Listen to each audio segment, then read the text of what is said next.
बिस्मिल्लाहिर्रहमानिर्रहीम वस्सलातु वस्सलामु अला रसूलिल्लाह व अला आलिहि व सहबिहि अजमाइन। और नाज़रीन व सामईन किराम, सैयदना मुआज़ इब्न जबल और उनका मज़ार मुबारक। अज़ीम सहाबी रसूल हज़रत मुआज़ इब्न जबल की कुन्नियत अबा अब्दुर्रहमान और अंसारी कबीला अल-खज़रजी से ताल्लुक़ था। हज़रत मुआज़ इब्न जबल सफ़ेद रंगत के तवील क़ामत, खूबसूरत बालों और मस्तानी आँखों वाली शख्सियत से सरकार दो आलम सल्लल्लाहु अलैहि वसल्लम के हमरा तमाम ग़ज़वात में शरीक हुए। ग़ज़वा तबूक के बाद आप सल्लल्लाहु अलैहि वसल्लम ने हज़रत मुआज़ इब्न जबल को कुरान और शरीयत की तालीम देने के लिए ग़र्ज़ से यमन भेजा। आप रज़ियल्लाहु ताला अन्हु अल्लाह और उसके रसूल सल्लल्लाहु अलैहि वसल्लम की मोहब्बत में फ़ना के दर्जे पर फायज़ थे। हज़रत अनस फरमाते हैं कि रसूलुल्लाह सल्लल्लाहु अलैहि वसल्लम ने इरशाद फरमाया कि हलाल व हराम में बेहतर तमीज़ करने वाला मेरी उम्मत में मुआज़ इब्न जबल है। एक रोज़ सरकार दो आलम सल्लल्लाहु अलैहि वसल्लम ने हज़रत मुआज़ इब्न जबल से फरमाया, या मुआज़ इन्नी लुहिब्बुका फिल्लाह, ऐ मुआज़ मैं तुझसे अल्लाह तबारक व तआला के लिए मोहब्बत करता हूँ। जिस पर हज़रत मुआज़ इब्न जबल ने जवाब दिया, या रसूलल्लाह सल्लल्लाहु अलैहि वसल्लम, खुदा की कसम मैं भी आपसे अल्लाह ताला की खातिर मोहब्बत करता हूँ। जिस पर सरकार दो आलम सल्लल्लाहु अलैहि वसल्लम ने फरमाया, ए मुआज़ क्या मैं तुझे ऐसे कलमात न सिखा दूँ जिनको तू हर नमाज के बाद पढ़ा कर। रब्बि अइन्नी अला ज़िक्रिका व शुक्रिका व हुस्न इबादतिक। एक मुकाम पर सरकार दो आलम सल्लल्लाहु अलैहि वसल्लम ने इरशाद फरमाया कि 4 आदमियों से कुरान पाक की तालीम हासिल करो। हज़रत अब्दुल्लाह इब्न मसऊद, सालिम मौला अबी हुज़ैफ़ा, उबई इब्न काब और मुआज़ इब्न जबल रज़ियल्लाहु ताला अन्हुम।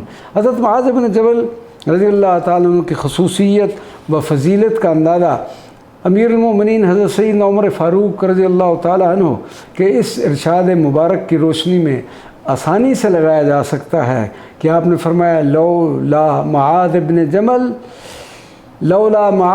जबल हलक उमर, कि अगर मुआज़ इब्न जबल ना होते तो उमर हलाक हो जाता। और एक और मौका पर सैयदना उमर फ़ारूक रज़ियल्लाहु ताला ने फरमाया, मन अरादल फ़िक़्ह फ़ल्यात मुआज़ इब्न जबल, जो फ़िक़्ह की तालीम हासिल करना चाहता हो वह मुआज़ इब्न जबल के पास जाए। 18 सदी हिजरी में अमवास की वबा फैली, जो एक किस्म का ताउन था जिसमें कसीर तादाद में सहाबा कराम का इंतकाल हुआ। इन्हीं में हज़रत मुआज़ इब्न जबल भी 38 साल की उम्र में बारगाह रब्बुल इज़्ज़त में हाज़िरी के लिए पेश हो गए। दमिश्क का एक मशहूर बाज़ार है जिसको मिदत पाशा कहते हैं। इसमें दाखिल होने के बाद कुछ फासले पर दाएं जानब मस्जिद मुआज़ इब्न जबल है, जिसके दाएं कमरे में इस अज़ीम सहाबी रसूल सल्लल्लाहु अलैहि वसल्लम का मज़ार मुबारक है और उस पर इबारत तहरीर है, मकाम अस्सहाबी अल-जलील मुआज़ इब्न जबल। अल्हम्दुलिल्लाह इस बंदा नाचीज़ को इस बाबरकत मुकाम में हाज़िरी का शर्फ़ कई बार अल्हम्दुलिल्लाह हासिल हो चुका है। मुल्क उर्दन के दारुल हुकूमत अम्मान में भी हज़रत मुआज़ इब्न जबल का एक मज़ार मुबारक मौजूद है। ऐन मुमकिन हो कि शाम वाला मज़ार मुबारक फतूहात शाम के दौरान आपका मुकाम क़याम या मुकाम इबादत हो। अरबी ज़बान में दरीह और मकाम में फ़र्क किया जाता है।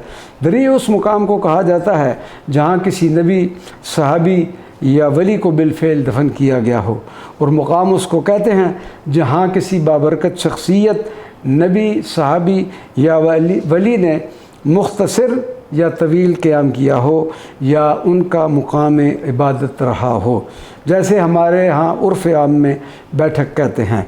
किसी अज़ीम और बाबरकत शख्सियत की तरफ से किसी भी मुकाम के मंसूब होने के सबब उस मुकाम के फ़ियूज़ात व बरक़ात ज़रूर होते हैं। अल्लाह तबारक व तआला हमें इन मुकामात मुक़द्दसा के फ़ियूज़ात व बरक़ात से नवाज़े। वमा अलैना इल्लल बलागुल मुबीन।